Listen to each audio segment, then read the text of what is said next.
माननीय राज्यपाल श्री हरि भाऊ जी बागड़े जी को मैं आमंत्रित कर रहा हूँ कि वो आए और हमें लाभान्वित करें।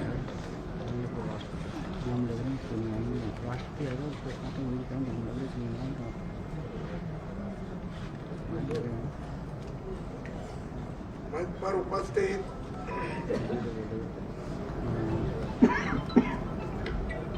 देश के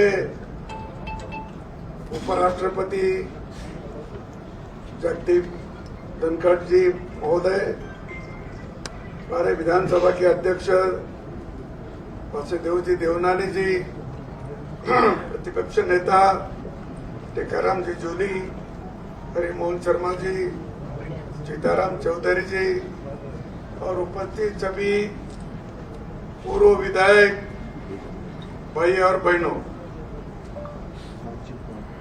अब सभी पूर्व विधायक हैं, मैं भी पूर्व विधायक हूँ।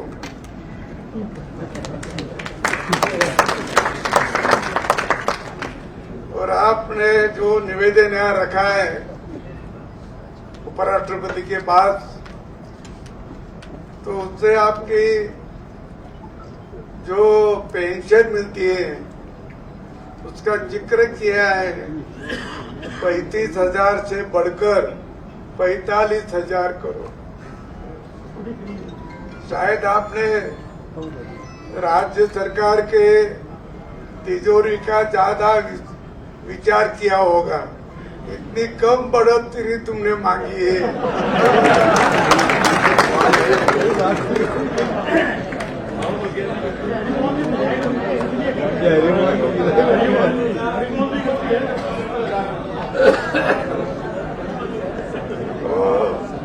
और सही बोले तो ये तुम्हारा काम जूली ने करना चाहिए। उन्होंने ही तुम्हारे इसका ये विधानमंडल में आपकी जो मांगे है ये सब पूरी करके लेना। और देवनानी से भी आप रिक्वेस्ट कर सकते हैं कि आप हमारी मांगे जो वो भी कभी न कभी तो भी वो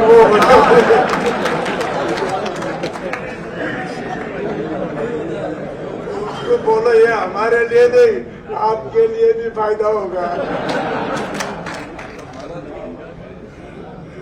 मैं ज्यादा तो भाषण नहीं करूंगा और राजनीतिक भाषण तो भाई अभी छोड़ दिया है और अभी नहीं करूंगा। लेकिन कल एक पेपर में बात आई है और हमारे यहाँ के बहुत कद्दावर नेता है, पूर्व मुख्यमंत्री भी जी है, उन्होंने कल कहा है जोधपुर में कि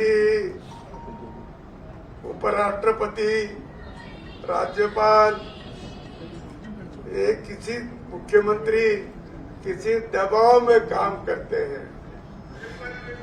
तो हम तो किसी के दबाव हमारे पर है ही नहीं और हम दबाव से काम करने वाले नहीं। हमारे ऊपर एक ही दबाव है, वो संविधान का दबाव है, दूसरा कुछ नहीं। और वो हिसाब से काम करना ये हमारा ध्येय भी है, हमारी मान्यता भी है। राजस्थान के लोग तो वैसे देव धर्म मानने वाले बहुत, इसके कारण धर्म का उसका आध्यात्मिक तरफ उनका जाना ना है, आध्यात्मिक की ओर ओढ़ है। तो इसीलिए सभ्यता भी है। सभ्यता का कारण यही हो सकता है कि जिसके पास धार्मिकता के और इसके और जाना होता है देव धर्म की ओर, सभी मंडली ऐसी होती है, वो सभ्यता की ओर ही उनका ओढ़ा रहता है। तो ऐसे इस पे मैं तो ये इतना ही कहूंगा कि किसी के दबाव में आके हम नहीं काम करेंगे, लेकिन दबाव के कुछ उदाहरण है। मैं इतिहास बताऊंगा, मैं किसी पे टीका नहीं करूंगा, और मैं थोड़ा सा इतिहास बताना चाहता हूं कि अपना पीओके जो निर्माण हुआ वो लॉर्ड माउंटबेटन के दबाव से। और वहां से लेकर अभी तक जो अपने को तकलीफ होती है, ऐसा कुछ एक महीना नहीं गया कि उस समय अपने को कुछ तकलीफ हुई नहीं भारत की। और अक्साई चीन भी का दबाव, अक्साई चीन भी दबाव के कारण ही गया, वो भी आप ध्यान में रखते। और 90,000 सैनिक अपने पास थे, वो भी छोड़े गए। मुझे याद है अटल जी और लाल कृष्ण आडवाणी जी शिमला करार के वहां गए थे, उन्होंने रिक्वेस्ट की थी इसके बारे में तुम पीओ के छोड़ लो, और नहीं हुआ वो, और उसी कारण ये हुआ। और अभी तो बहुत बात चल रही 356 की वगैरह बात चल रही कि राज्यपाल का ही कभी कभी सुझाव रहा राष्ट्रपति को तो 356 लगाते, लेकिन हमारे पास तो कोई अभी वही 10-12 साल में 10-11 साल में तो कोई एक राज्य में भी 356 लगा नहीं। पर 1967 से 1966 से 77 तक वो 11 साल में तो 39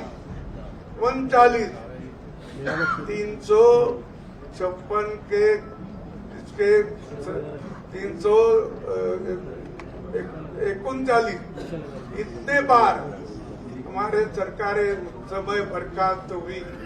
वो 10 साल 11 साल में 39 और 11 साल में एक भी नहीं।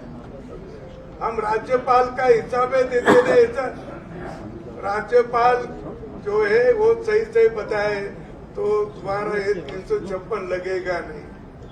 राज्यपाल के तरफ किसी का प्रभाव आया, किसी का दबाव आया ना, क्योंकि ऐसा लिखो और लिखो और सरकार बर्खास्त करना है तो भी, लेकिन हम तो अभी 10 साल 11 साल में कोई राज्यपाल ने वो प्रदेश में कितनी गड़बड़ हो जाए लेकिन 356 का उपयोग किया नहीं।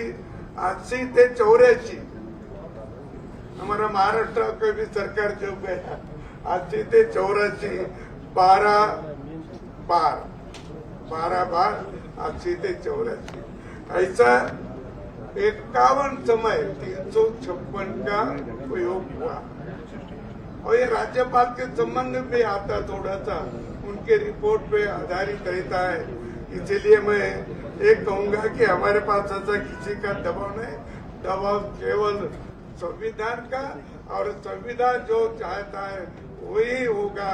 संविधान में कई बदलने होगा, संविधान के प्रियम्बल में प्रस्ताव में कभी बदल होता नहीं, एक बार हो गए वो आपको सबको मालूम है।